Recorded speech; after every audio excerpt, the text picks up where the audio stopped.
Excerpt from a local newspaper. Ominous unknown killer is still at large. After weeks of unexplained murders, the ominous unknown killer is still on the rise. After enormous amounts of DNA evidence have been found at an earlier crime scene, a young teen describes his encounter with the killer and bravely tells his story. "I had a wet dream and I woke up in the middle of the night," says the boy. "I saw that for some reason the window was open, even though I remember it being closed before I went to bed. So I got up and shut it once more to keep out the mosquitoes. Afterwards, I simply crawled under my covers and tried to get back to sleep.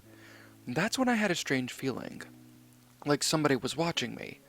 I looked up and nearly jumped out of my bed. There, in the little ray of light illuminating from between my curtains, were a pair of two eyes. The little detail that I could see in the dark showed pure malice. They were bordered in black and just plain out terrified me. That's when I saw his mouth. A long, red, and puffy smile that was clearly an advanced stage of infection. The figure stood there, watching me, occasionally shuffling his legs and fiddling with the dollar store kitchen knife. Finally, after what seemed like forever, he said it. A simple phrase, but said in a way only a comic book villain would speak. He said, "Go to sleep." I let out a scream, which sent him at me. He pulled up a knife, aiming at my chest. He jumped on top of my bed. I fought him back. I kicked, I punched, I rolled around, and even tried grappling his malnourished arms to wrestle the knife away. That's when my dad busted in to tell me that he had work in, quote, 2 fucking hours. The killer threw the knife at him. It went wide and scratched up the drywall the construction company had finished priming the day before. The man probably would have caused more property damage if the neighbors hadn't been filming the whole time while meaninglessly shouting, "World Star! World Star!" They drove into the parking lot and ran towards the door with iPhones at hand. The man turned and ran down the hallway. I heard a smash, like glass breaking. As I got out of my room, I saw the window that was pointed toward the back of my house was broken. I looked out to see him vanish into the distance. I can tell you one thing. I will never forget that cunt. That fucking guy had the nerve to break our $150 insulated glass window that'll never leave my head.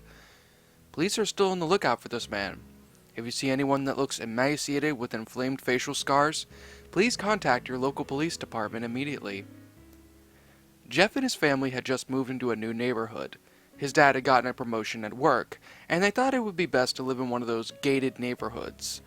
Jeff and his brother Lou couldn't complain, though. A new, better house? What was there not to love? As they were getting unpacked, one of the neighbors came by. "Hello," she said. "I'm Barbara. I live across the street from you. Well, I just wanted to introduce myself and to introduce my son." She turned around and called her son over. "Hunter, there are new neighbors." Hunter said hi and went back to typing on his smartphone. "Well," said Jeff's mom, "I'm Margaret, and this is my husband, Peter.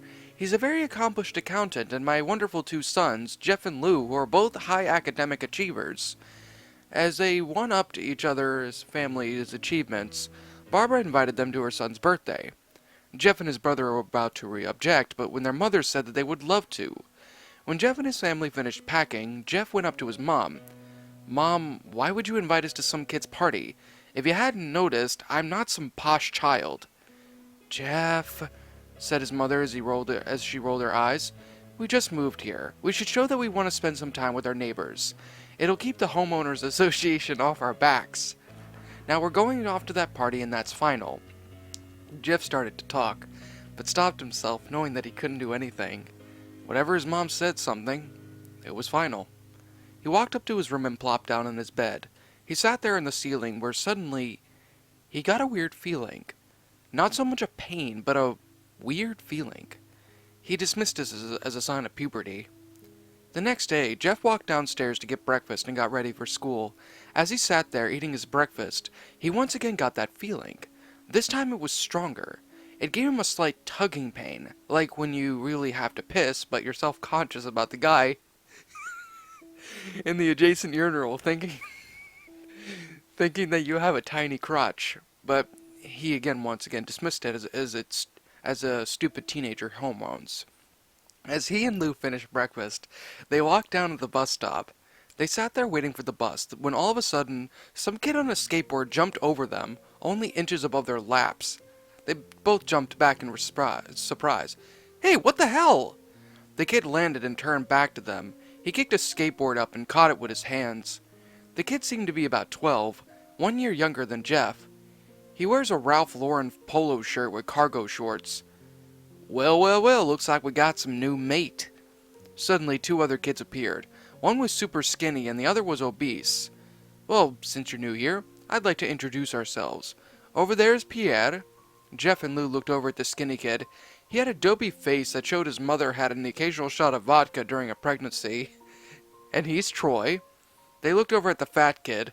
Talk about a tub of lard. This kid looked like he...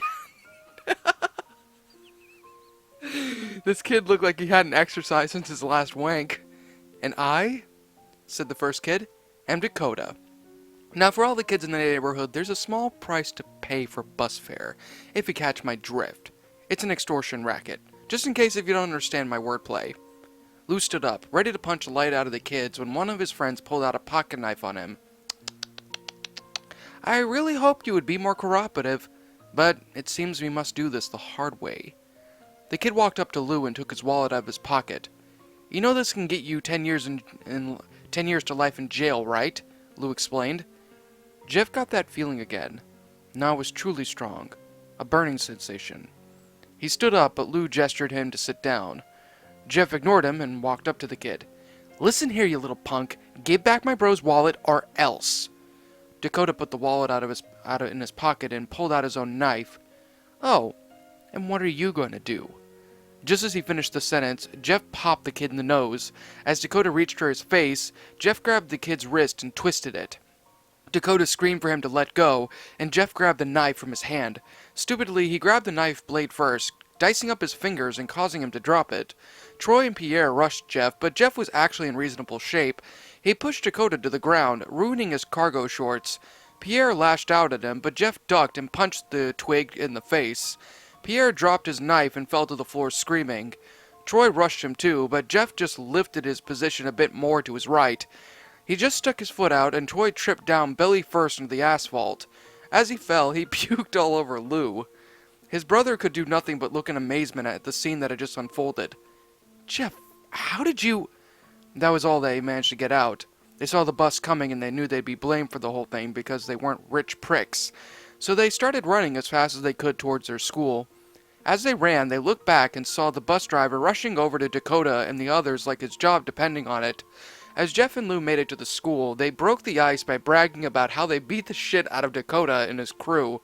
Lou just thought of it as his brother beating up a few kids, but Jeff knew it was more. It was something erotic. As he got that feeling, he felt how powerful it was. The urge to just hurt someone. He didn't like how it sounded, but he couldn't help feeling happy. He felt the strange feeling go away, and stay away for the entire day of school. Even as he walked home to the whole thing near the bus stop, and how now he probably would be taking the bus now after he took out the competition, he felt happy. When he got home, his parents asked him how his day was, and he said, somewhat in a happy voice, "It was a wonderful day." The next morning, he heard a knock at the front door. He walked down to find two private security officers at the door, his mother looking back at him with an angry look. Jeff, these officers tell me that you attacked 3 kids, that it wasn't regular fighting, and that they were bruised. Bruised, son! Jeff's gaze fell to the floor as he contemplated who the hell snitched. Mom, I'm the one who got cut up, Jeff said as he waved his scarred fingers in her face. Son, said one of the guards, we found 3 kids, 2 down on the floor, 1 having a broken spectrum, and we have witnesses proving that you fled the scene. Now what does that tell us? These kids were running a goddamn extortion racket. They took my brother's wallet. We never even thought of taking it back from them. They probably still have it. This is a clear case of self-defense, Jeff explained frantically to the officers as he tried to avoid being detained. We'll have a cop investigate that claim, but we've contacted the local authorities, and they're going to need some good evidence if you want to contest their charges, said the guard. It only took 15 minutes for a squad car to show up and relieve the security officers. Jeff knew it was no use trying to contest the charges. He hadn't sustained any injuries that weren't self-inflicted, and the only bit of evidence he could offer was his brother's missing wallet. They couldn't say that they weren't fleeing because, truth be told, they were. So Jeff couldn't defend himself or Lou. Son, call your brother down. We need to question him as well. Jeff couldn't do it, since it was him who beat up all the kids. Sir, it was me. I was the one who beat up those kids. Lou tried to stop me, but he couldn't stop me. The cop looked at his partner and they both nodded. Well, kid, looks like we're gonna have to detain you until we get a court date settled. Wait, said Lou. They all looked up to see him holding a knife. The officers pulled out their tasers and locked them on Lou. It was me. I beat up those little punks. I have the marks to prove it. He lifted up his sleeves to reveal cuts and bruises, as if he was in a struggle. Lou, drop that fucking thing! Jeff screamed at his brother. Son, just put the knife down, said the officer. Lou held up the knife and dropped it to the ground. He put his hands up and walked over to the cops. No, Lou, what the fuck do you think you're doing? Jeff had tears running down his face. Poor bro, trying to take the blame for what I did. Well, take me away. The police pushed Lou down to his knees and cuffed him. Lou, tell them it was me. Tell them. I was the one who beat up those kids. Jeff's mother put her hands on his shoulders. Jeff, please, you don't have to lie. You said it was self-defense. We can just get an attorney to object Lou's confession as excited utterance. Jeff watched helplessly as the cop car sped off with Lou inside. A few minutes later, Jeff's dad pulled into the driveway. Seeing Jeff's face and knowing something was wrong. Son, what is it? Jeff couldn't answer.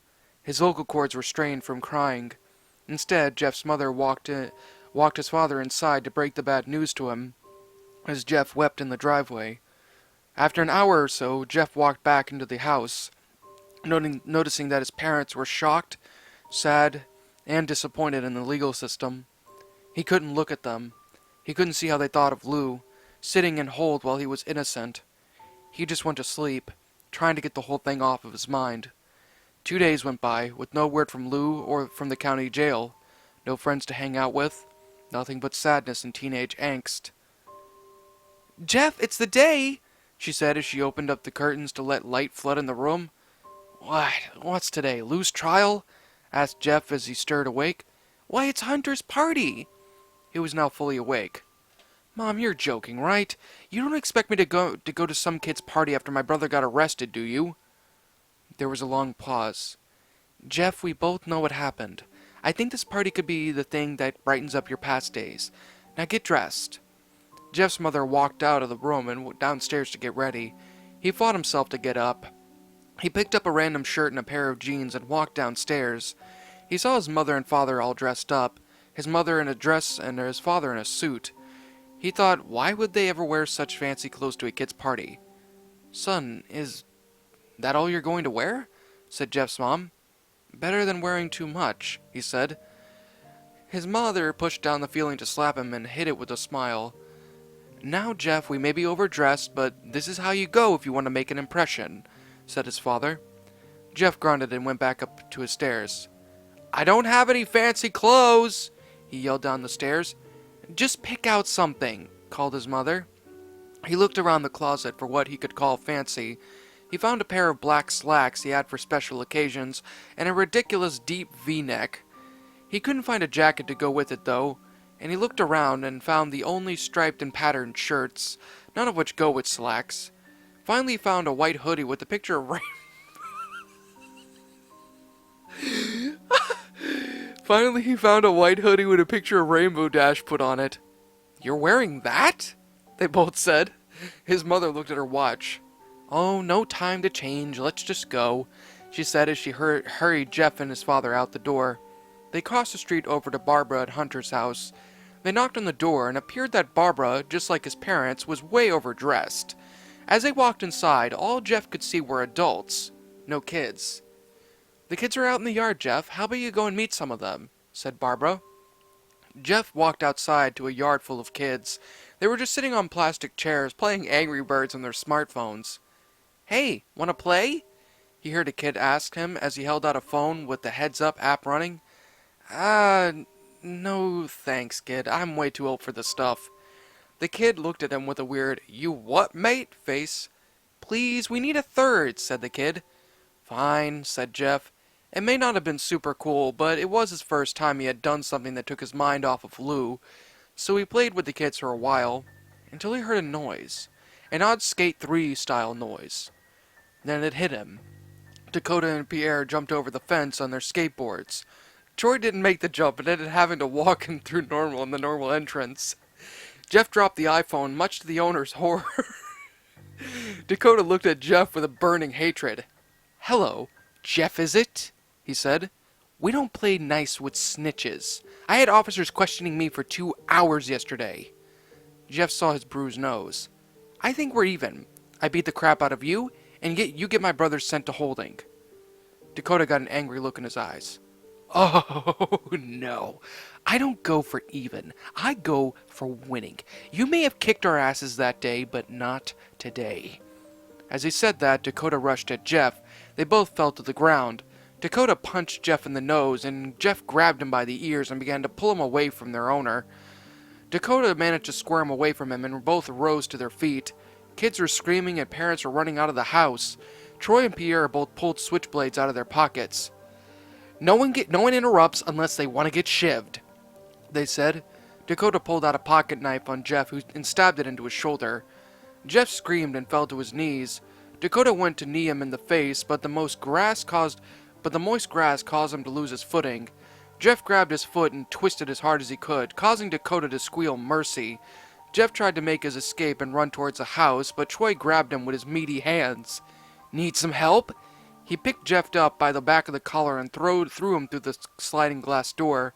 As Jeff tried to stand, he was kicked down to the ground by Dakota's laces.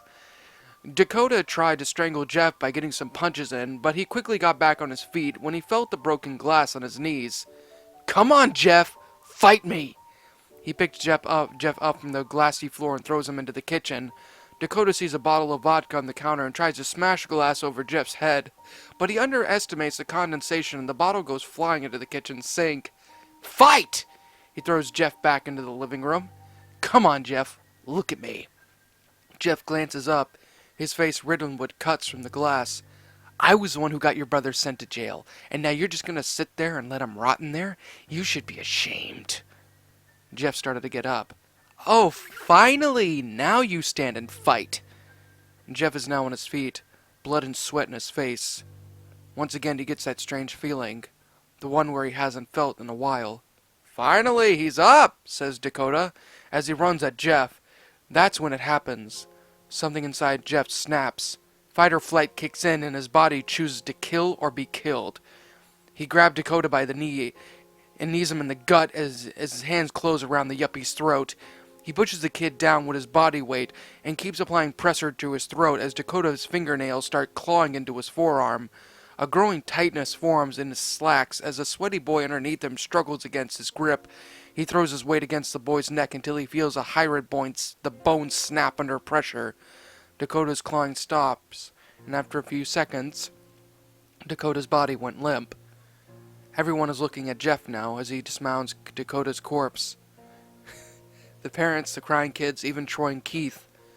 Although they easily break from their gaze and point their blades at Jeff, Jeff sees the knives and runs for the stairs.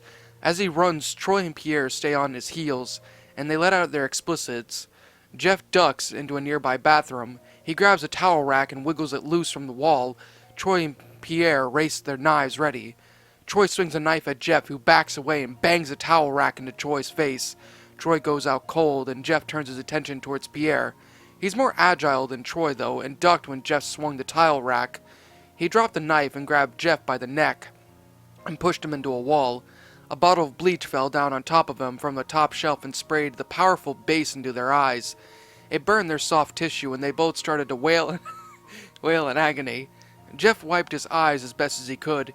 He reached for the towel rack and swung it straight into Pierre's head, the thin aluminum barely denting into his skull. As he lay there, bleeding and concussed, he let out an ominous smile.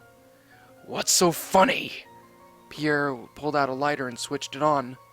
"What's funny," he said, "is that you're covered in bleach."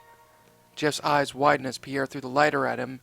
As soon as the flame made contact with him, the flames burned away at his My Little Pony.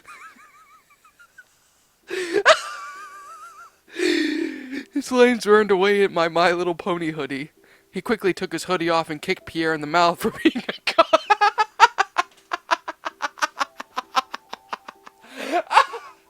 for being a cunt. Jeff begins to feel weak from his injuries he had sustained were finally making themselves noticed. The last thing Jeff saw was his mother and the other parents dialing away on their phones as he slumped against the bathroom wall and passed out. When Jeff woke, he had a cast wrapped around his face. He couldn't see anything, but he felt a cast on his shoulder and stitches all over his body. He tried to stand up, but he realized that there was some tube in his arm, and when he tried to get up the tube, managed to lodge itself clean through his forearm. A nurse rushed in to scold him for being a careless idiot. "I don't think you can get out of bed just yet," she said as she put him back into his bed and reinserted the tube a little more aggressively than it should have. Jeff sat there with no vision, no idea of where his surroundings were. Finally, after hours, he heard his mother. "Honey, are you okay?" she asked. Jeff couldn't answer, though. His face was covered and he was unable to speak. "Oh, honey, I have great news. After all, the witnesses told the police that Dakota confessed to trying to attack you. They decided to let Lou go, especially after they discovered all the cuts were self-inflicted." This made Jeff almost bolt up, stopping halfway, remembering the tube in his arm. "He'll be out by tomorrow, and then you two can be together forever again." Jeff's mother hugged Jeff as she said her goodbyes. The next couple of weeks were those where Jeff was visited by his family. They came the day where his bandages were to be removed. His whole family was there to see it, and what he would look like. As the doctors unwrapped the cast from Jeff's face, everyone was on the edge of their seats. They waited for the last bandage holding the cover of his face was almost removed. "Let's hope for the best," said the doctor. He quickly pulls the wrappings, letting the rest fall from Jeff's face. Jeff's mother screams at the sight of his face. Lou and Jeff's dad stare awe-struck at his face. What happened to my face?" Jeff said. He rushed out of bed and ran to the bathroom. He looked in the mirror and saw the cause of his distress. His face. It was exactly the same. His lips were still a deep shade of red. His face was turned into a pure white color that would have made the... and his face was greasy and kempt mess. He slowly put his hand to his face. It had a sort of a leathery feel to it now from the hundreds of small cuts he received. He looked back at the family and then back at the mirror. "Jeff, it's not that It's not that bad." "Not that bad," said Jeff. It's perfect!" His family were equally surprised when Jeff started laughing uncontrollably. His parents noticed that his left eye and hand were twitching. Jeff, are you okay?" "Okay? I've never felt more happy." "Look at me! This face goes perfectly with me!" He couldn't stop laughing. He stroked his face, feeling it, looking at the mirror. What caused this? Well, you may recall that when Jeff was fighting Dakota, he got stomped in the head.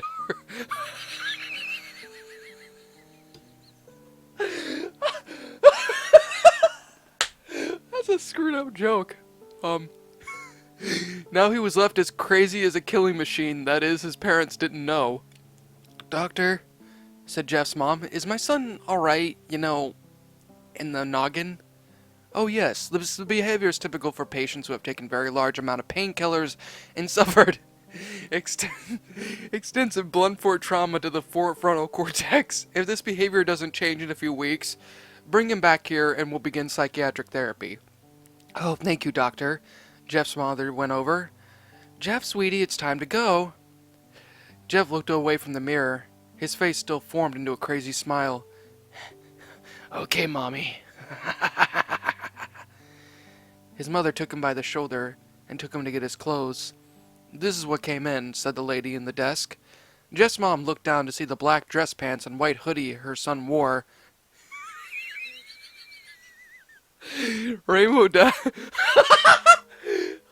Oh god. Rainbow Dash had succumbed to the...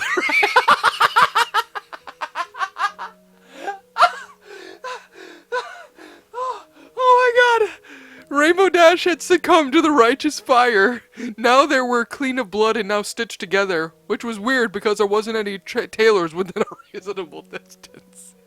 Jeff's mother led him to the room and made him put on his clothes. After they left, not knowing this was their final day of life. Later that night, Jeff's mother woke up to a sound coming from the bathroom. It sounded like someone was crying. She slowly made her way over to see what it was. When she looked over at the bathroom, she saw a horrendous sight. Jeff had taken a knife and carved a smile on his cheeks. "Jeff, what are you doing?" asked his mother. Jeff looked at his mother. I couldn't keep smiling, Mommy. It hurt after a while. Now, now I...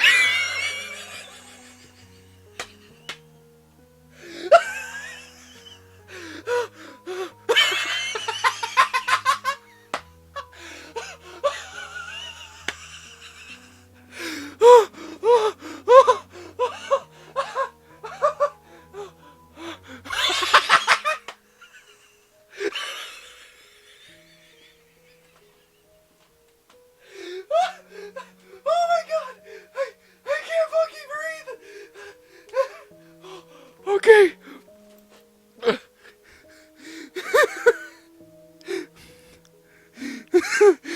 Now I could smile forever. Holy shit.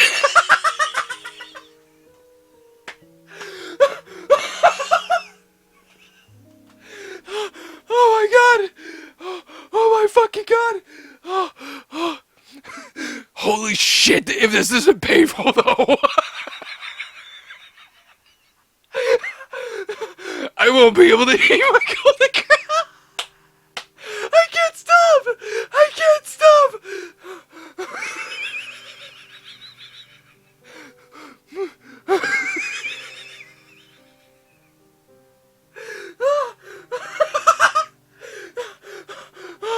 Oh my god.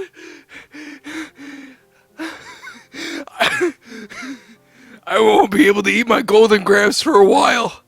Jeff's mother noticed his eyes ringed in black. Jeff, your eyes! His eyes were seemingly never closing.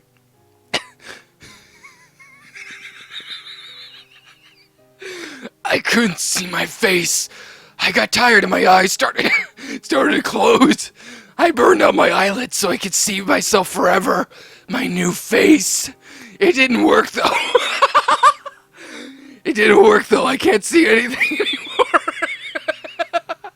Jeff's mother slowly started to back away, seeing that her son had gone insane.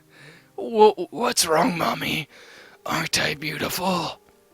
Yes, son, she said. Yes, you are.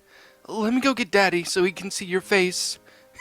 She ran into the room and shook him. Jeff's dad from his sleep. Honey, get the phone.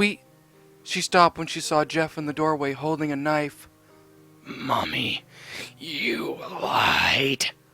That was the last thing they heard as Jeff rushed them with the knife, the heavy cleaver cutting deep gashes into the door frame. Jeff continued...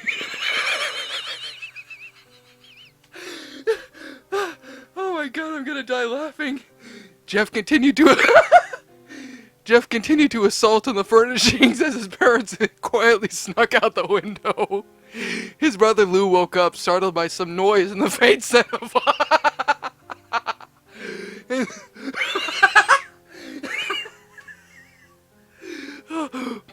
and the faint scent of vomit-stained clothes he had never changed out.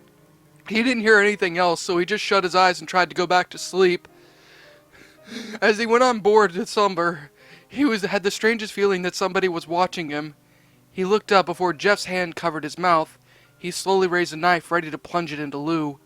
Lou thrashed here and there, trying to escape Jeff's grasp. Shh, Jeff said. Just go to sleep.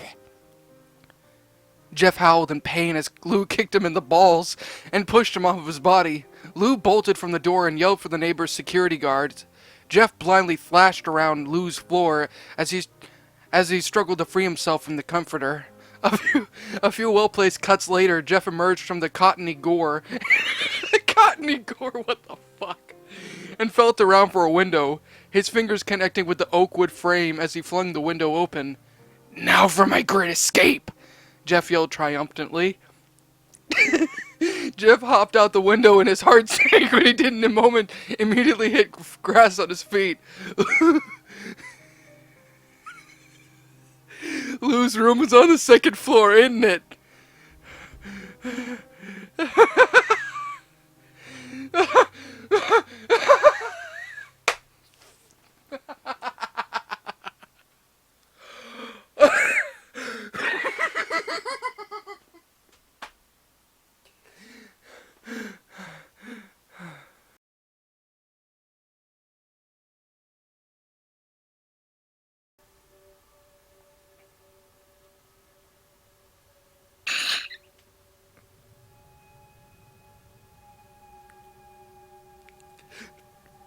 And that, my little shadows, was